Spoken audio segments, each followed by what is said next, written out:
একেদিনাই 26 এপ্ৰিল 2023 দিনা এদিনত একেদিনাই কাইলৈ সেইটো আপোনালোকক দিম কি ভয়াৱহভাৱে এই বিজেপিৰ মন্ত্ৰীবিলাকে গোগ্ৰাসে ধন গোগ্ৰাসে মানুহৰ পৰা লুণ্ঠন কৰিছে গোগ্ৰাসে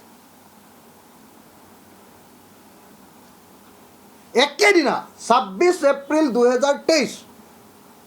26 এপ্ৰিল 2023 মন্ত্ৰী হৈ আছিলে কোনোবাই উল্টা কথা ক'বলৈ আছে যদি এতিয়াই কৈ ল'ব লাগে 26 এপ্ৰিল 2023 জয়ন্ত মল্ল বৰুৱাইটো মন্ত্ৰী হৈ আছিলে জুনৰ 2022 জুনত তেওঁ মন্ত্ৰী হৈছিলে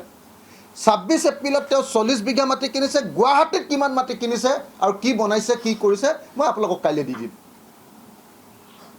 সেই দিনটোত একেদিনত একেজন মন্ত্ৰীয়ে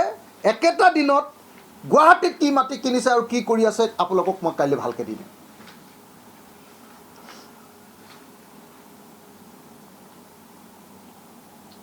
আশ্চৰ্যকৰ এই বিজেপিয়ে কেনেকৈ ধন ঘটিছে আপোনালোকে কল্পনা কৰিব নোৱাৰে আৰু অসমৰ মানুহক 1250 টকা দি নচুৱাই আছে সাপ নচোৱাৰ নিচিনাকৈ হিমন্ত বিশ্বই আৰু তাৰ পাছত আকৌ এওঁলোকে উল্টাই ডাইলগ মাৰে যে এওঁলোক স্বচ্ছ নিকা তেওঁলোকৰ কি বিজেপি দীনদয়াল উপাধ্যায়ৰ যে কি আদৰ্শত তেওঁলোক চলে বুলি কয় এইটো কি দেৰি পাহৰিয়ে গ'লোঁ নহয় এইটো হেৰি কিবা দৰ্শনটোৰ নাম কয় নহয়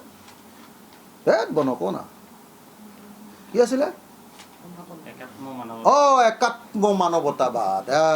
এইটো ই অকণমান লাইনত আছে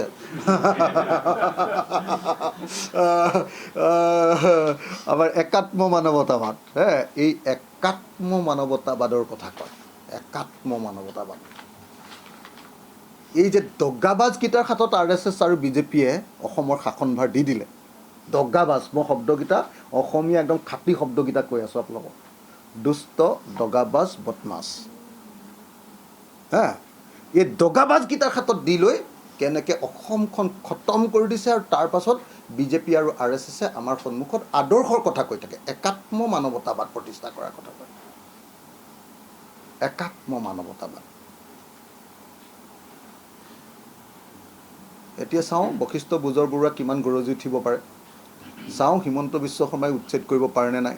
চাওঁ হিমন্ত বিশ্ব শৰ্মাই তেওঁ মন্ত্ৰী সভাৰ পৰা জয়ন্ত মল্ল বৰুৱাক আঁতৰাব পাৰে নাই দেখা যাওক ধন্যবাদ আৰু কাইলৈ একেটা সময়তে কাইলৈ 11টা বজাত আৰু এখন প্ৰেছ কনফাৰেঞ্চ দিম সদায় দি থাকিব পাৰোঁ কিন্তু মোৰ সময় নাই মই মাৰ কাৰণেহে গুৱাহাটীলৈ আহিছোঁ